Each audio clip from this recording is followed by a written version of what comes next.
My name is Eli. I'm 33, and I've always been the kind of guy who remembers birthdays, shows up with a gift, and offers to help clean up even if I wasn't the one who made the mess. My family has never made that easy. I'm not the black sheep exactly, more like the invisible one. I'm not dramatic or loud, and I've never had a big falling out with anyone. But over the years, I've felt the slow, quiet burn of being edged out. Little things. Group chats I wasn't added to. Inside jokes I didn't understand. Family photos where I was mysteriously absent even though I'd been there, standing just off to the side. I always gave them the benefit of the doubt. They forgot. I'd tell myself. It wasn't personal. I held on to that narrative longer than I should have. I guess part of me thought if I just kept showing up, being helpful, staying kind, they'd eventually see me again. The thing about being excluded quietly is it gives people plausible deniability. And that's the worst part. No one has to say, you're not wanted. They just make it so you stop expecting an invite. So last month, I was at my nephew Liam's 7th birthday party, my sister's kid. I brought him a Lego Star Wars set he'd been begging for and even helped him build the first half of it. I stayed after the party while the other adults cleared out and helped wash dishes while my sister scrolled through her phone. Casual conversation, small talk, nothing off. It felt normal. Like maybe, just maybe, things were leveling out. So when I said, can't wait for the big family dinner tomorrow, looking forward to catching up with everyone, it was with total sincerity. My cousin Tara froze mid-bite of leftover cake. Then she burst into laughter. Wait, you don't know? That was yesterday. My stomach dropped, and I turned to my aunt across the kitchen, half hoping this was a bad joke. But no, she pulled out her phone without hesitation. She had photos. A long table set up at my parents' backyard. Fairy lights, champagne glasses, everyone dressed up. To my horror, even extended family I hadn't seen in years were there. Toasts, speeches, kids playing, group shots. It wasn't some thrown-together backyard barbecue, it was the family dinner. The one my mom hosts every summer, the one that's basically a reunion. My aunt started swiping through the gallery like she was showing me vacation photos. Oh, this one was right before the dessert. That's when your mom gave her little speech about being surrounded by all her blessings. She said that last part slowly, starting to me like she realized, too late, that maybe I shouldn't be hearing this. But the moment was already poisoned. My face went hot. My mouth was dry. And then my sister, who hadn't said a word until now, looked up from drying a plate and muttered, maybe take the hint next time. Just like that. I didn't say anything. I didn't even move. I just stood there for a few seconds, watching her casually wipe down a serving tray like she hadn't just stabbed me in the chest. The room suddenly felt airless. I put down the sponge, walked to the living room, picked up the envelope with Liam's birthday card and the extra gift card I'd slipped in as a surprise. And I left. On the drive home, I couldn't stop thinking about her words. Take the hint. I played them back again and again. The way she said it, not angrily, not with malice. Just tired, like it had been a long time coming. Like I was some clueless outsider who hadn't taken the message despite the increasingly obvious signs. Like I was a burden for still believing I had a place. I'll admit it, I cried in my car. I'm not proud of it, but I'm not ashamed either. It wasn't about missing the dinner, it was about the final clarity. The unmistakable confirmation that I wasn't one of them anymore. That I'd become, at best, a distant obligation. That night, I couldn't sleep. I just lay in bed, staring at the ceiling, thinking through years of slights I'd brushed off. The time they told me the Christmas dinner was just immediate family, and then posted group photos with people I barely recognized. The group chats I only found out about through screenshots. The forgotten birthday wishes. The jokes that I never quite got because they'd happened in rooms I wasn't invited into. But here's the thing. I'm not someone who seeks revenge. I'm not petty. I don't want to get back at anyone. What I wanted, what I needed, was to finally be done. No more hoping. No more showing up. No more handing out grace like candy, praying it'd buy me a seat at the table. I started planning something that night. Not revenge, at least, not in the usual sense. Something more permanent. Something they wouldn't see coming, because they never see me at all. The first step was financial. You see, for the past few years, I've been doing well.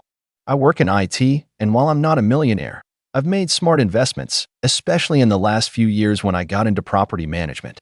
No one really asks me about my life, so they don't know I own 3 rental homes now. They don't know I've been helping my parents quietly cover things like roof repairs and plumbing issues through anonymous grants I set up through my LLC. I never needed credit for it. I just wanted to support them. Because they're my parents. Or, they were. A week after the birthday party, I got a call from my mom. She was frantic. The central air in her house had gone out during the first heat wave of the season. We were told the repairs are going to be over $8,000, she said, voice shaking. The guy you usually work with said he didn't get the usual maintenance retainer this year. Did something happen with the fund? I calmly told her I had dissolved the grant program. She was confused at first, but I didn't elaborate. I'm sure you and everyone who was at the dinner can figure something out, I said. Silence on her end. I could almost hear her thoughts racing. I didn't wait for her to respond. I just ended the call politely. That same day, I called my lawyer. There were other things I'd funded over the years: college savings for my niece, emergency dental work for my uncle, a part-time assistant my sister used to help with her Etsy business. I had receipts for all of it. None of them knew I'd tied those funds to clauses and agreements, and none of them knew those clauses could be canceled with a single signature. I signed, sent the letters, froze the accounts. It took about 2 weeks for the ripple to hit. My inbox flooded. Calls, messages, missed FaceTimes. One from my cousin that just said, "What is going on?" But I didn't respond. And then came the family group chat. Not the one I'd been excluded from, the old one.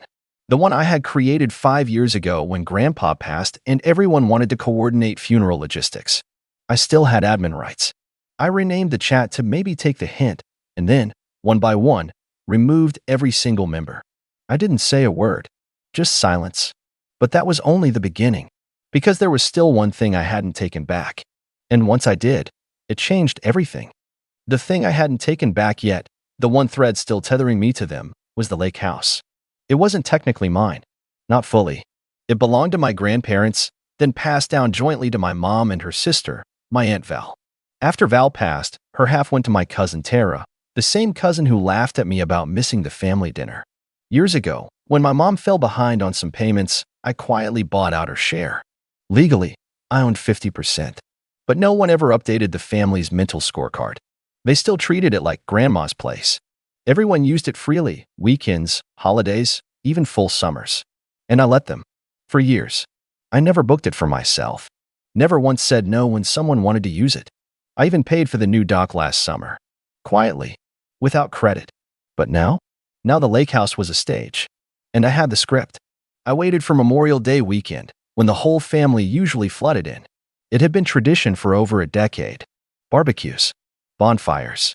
The kids fishing off the pier while the adults got tipsy on cheap drinks and louder as the sun set. I used to love it. But I hadn't been invited the last 3 years. This time, though, I didn't need an invite. I just needed to show up. 3 days before the weekend, I filed the paperwork to restrict shared access to my half of the property, thanks to a little-known clause in the deed that allowed either owner to petition use if conflict arose. My lawyer made it airtight. I wasn't blocking them from using the house. I was just requiring a co-owner agreement to do so. Tara, of course, hadn't been paying attention to any of the legal mail. Too used to me being nice Eli. Friday morning, I drove up early, unlocked the house, parked my truck sideways in the driveway so no one could pull in behind me. Then I waited. It didn't take long. Around noon, 3 cars rolled up. My sister, Tara, and my mom, plus the kids and spouses. They were laughing until they saw me. Tara stepped out first. "You're here?" she said, voice tight. I smiled. "It's Memorial Day. Thought I'd enjoy the lake." She walked right up to me, arms crossed. "Well, we plan to stay the weekend." I told Mom she could have the master. "That's going to be a problem," I said, not unkindly. "The house is locked for co-owner review. You would have seen the notice if you opened your mail." She blinked, confused. "What notice?" My sister chimed in, already irritated. "Eli, don't be dramatic. We've been coming here forever. Just because you weren't invited to one dinner." I held up a hand. Calm. It wasn't one dinner. And it wasn't about the dinner. It's about respect. Something this family stopped giving a long time ago. My mom finally approached, her voice quiet. "Eli, honey, we didn't mean to hurt you. It was just, things got busy. You know how it is." I looked at her, and for a second, I almost softened. Almost. But then I remembered every time she'd defended my sister's cruelty, laughed off exclusion like it was a misunderstanding, or played peacemaker by asking me to be the bigger person. Again and again. "I know exactly how it is," I said. "Which is why I'm here now." This house isn't a shared vacation spot anymore. If you want access, we draft a new agreement. We split maintenance. We rotate usage. Or, I shrugged. We sell. You wouldn't dare, Tara said, voice rising. You destroy the family tradition over what? Hurt feelings? I met her gaze, steady. No. You already destroyed the family part. I'm just handling the paperwork. They tried yelling, pleading, guilt-tripping. My mom teared up. My sister called me selfish. Tara threatened to sue. But it didn't matter. I had everything documented. The messages, the receipts, the clause in the deed. In the silence I'd been drowning in for years, that was finally gone. In its place was clarity. Cold, clear, and necessary. Eventually, they left.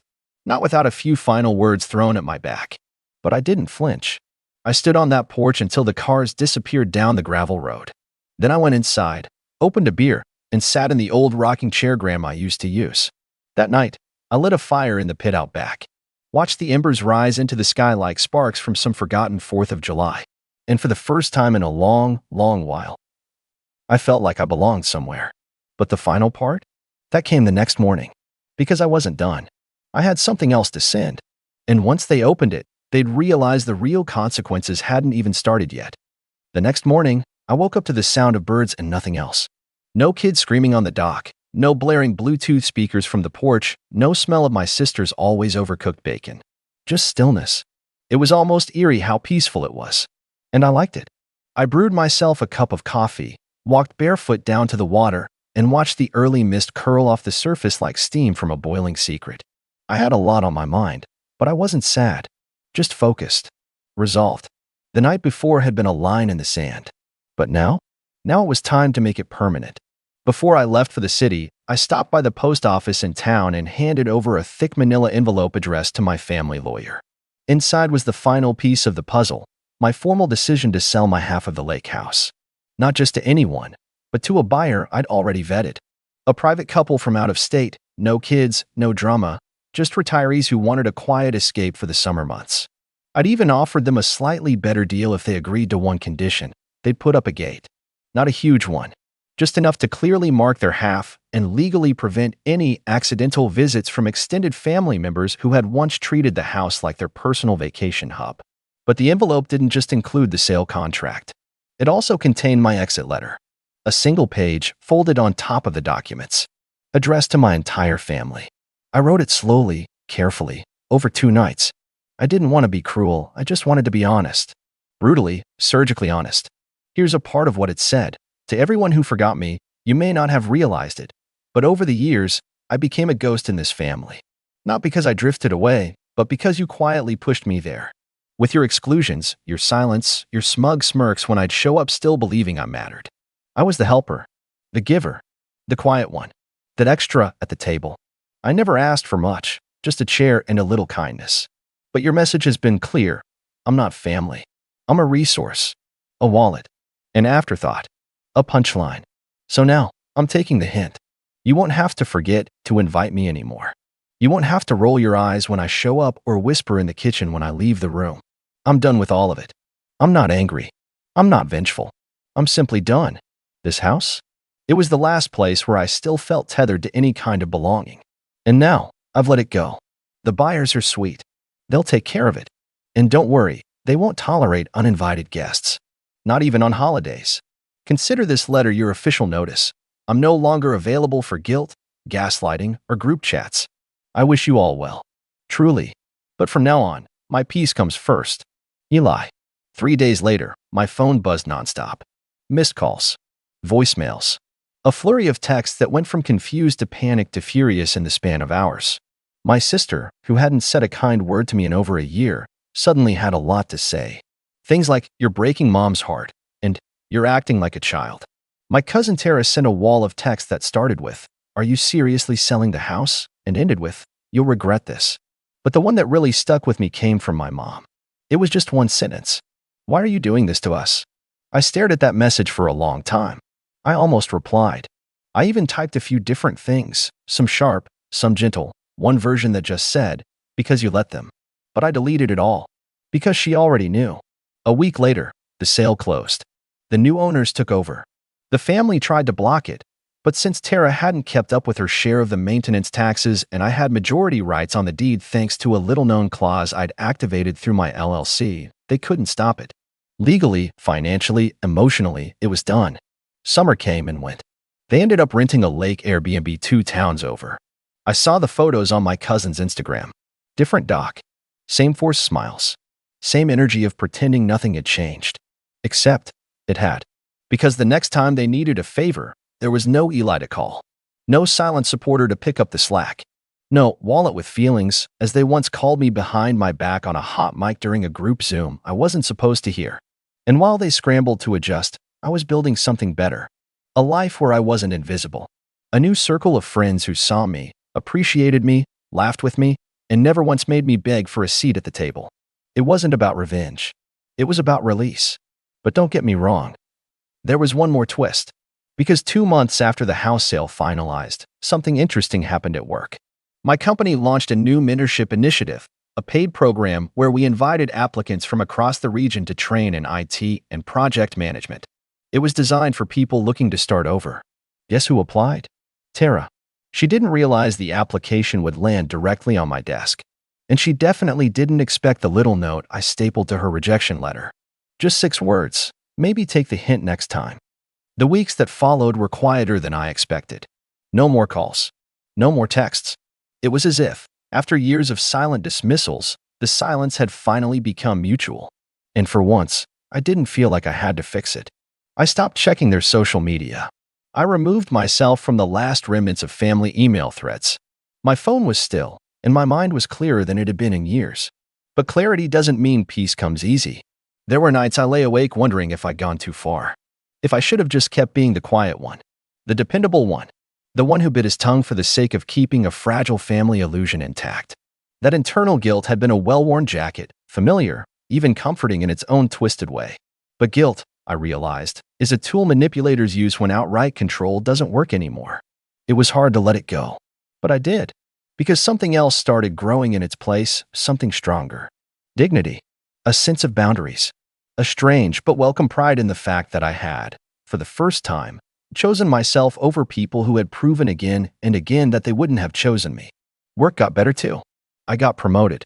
Turns out when you're not constantly drained by toxic family dynamics, your brain has more room to thrive. I finally took that trip to Kyoto I'd been putting off for years. Went solo. Spent 2 weeks wandering through bamboo forests and sipping matcha on quiet balconies. I didn't post about it. Didn't announce it to the world. I just lived it. Fully, quietly, for myself. The final thread unraveled on Thanksgiving. Traditionally, it was hosted at my parents' house. A big production. Stuffing recipes copied from Grandma's old notes. My dad's dry turkey.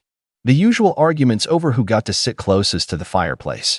And me, of course, if I was invited, usually stuck at the far end of the kids' table or in the folding chair by the door. No one really noticed when I stopped coming a few years ago. But this year, things were different. That morning, I got a knock at my door. It was my father. I hadn't seen him in nearly a year. He looked older. A little thinner. His once jet black hair was grayer than I remembered. He was holding a foil-covered dish. His eyes were bloodshot. Not from crying, I don't think. Just the kind of long, slow wear that happens when life finally forces a man to sit with his choices. "Can I come in?" he asked. I didn't answer. I just stepped aside. He sat down at my kitchen table and put the dish down. He didn't offer it. Didn't explain it. Just stared at the wood grain for a while like it held answers he didn't have. "Your mother's not doing well," he finally said. I nodded. That tends to happen when you lose control over people. He flinched. Whether it was the words or the calm way I said them, I'm not sure. "She's sorry, Eli. She says it every day." I poured him a glass of water and sat across from him. She had years to say it to my face. He looked like he wanted to argue. Then he sighed and said, "You were right to walk away." I didn't expect that. He continued, "I told her we should have handled things differently. That we shouldn't have treated you like some outsider in your own bloodline. I tried to talk to your sister about it. She says you're being dramatic, that you're holding a grudge." I laughed softly. Not out of amusement, just disbelief. Of course she does.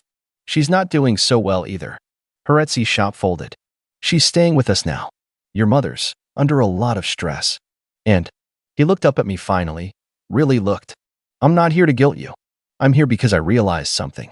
You weren't the one who abandoned the family. We abandoned you. And we just got used to the idea that you'd never push back. The silence between us sat heavy.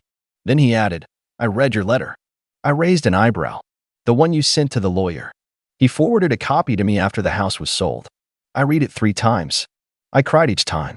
I didn't know what to say. You're a better man than I ever gave you credit for, he said. I'm sorry it took losing the house and losing you to see it. I believed him. I don't know why, but I did. There was something raw about his voice. Not performative. Just worn out. I stood, walked to the fridge, and pulled out a small pumpkin pie I had picked up the day before. I sliced 2 pieces, placed one in front of him. No turkey, I said, but it's real whipped cream. He smiled a little. We didn't talk much after that. Just ate. 2 men with too much history between them and no real map forward. But it was something. Not a full repair. Not a reconciliation. But a start. And I made it clear, if things were to ever be different, it would be on my terms now. No more appeasement. No more backseat in my own story. A few days later, I got a letter in the mail. Handwritten. From my mom. I read it twice. Then I put it away. I wasn't ready to respond. Maybe I never would. Forgiveness doesn't come on cue. And it certainly doesn't come without change. Weeks passed. I was moving into winter with a kind of peace I hadn't known in years. Real peace. Earned peace. Then, just before Christmas, I got a text. Not from my sister. Not from Tara. From Liam, my nephew. It was a video message. Hey, Uncle Eli, he said, grinning toothlessly into the camera. Mom says we're not supposed to talk to you, but I miss you. I told her that's dumb. I hope you're okay. I'm building another Lego spaceship. It's got 3 engines this time. Behind him, I heard my sister's voice yell, Liam, give me that phone. The video cut off. I watched it again. And again. My chest hurt in a way that had nothing to do with anger. Just sadness. Not for myself. For him. For what he was being dragged into. The cycle of exclusion. The weaponization of silence. He didn't deserve that. So I sent back a video. Hey bud, I said, smiling. That sounds like an awesome spaceship. I bet it's the fastest one in the galaxy. I miss you too. And I'm always here. No matter what anyone says. Okay. I never heard back. But that was okay. Because I meant it. The revenge was never really about hurting them. It was about stopping the hurt they caused me. About putting up walls not to punish, but to protect. And maybe, just maybe, someone in the next generation won't grow up feeling invisible. Maybe they'll learn it's okay to say no. To draw lines. To walk away from people who only love you when it's convenient. As for me, I'm good. I bought a new place. Smaller, cozier, with a real fireplace and a wide front porch. I host game nights with friends. Cook dinners that aren't critiques in disguise. I laugh more. Sleep better. And when I see old photos pop up on my phone from family gatherings where I stood off to the side, half smiling, half hoping, I swipe past them. Not because I'm bitter. Because I'm free.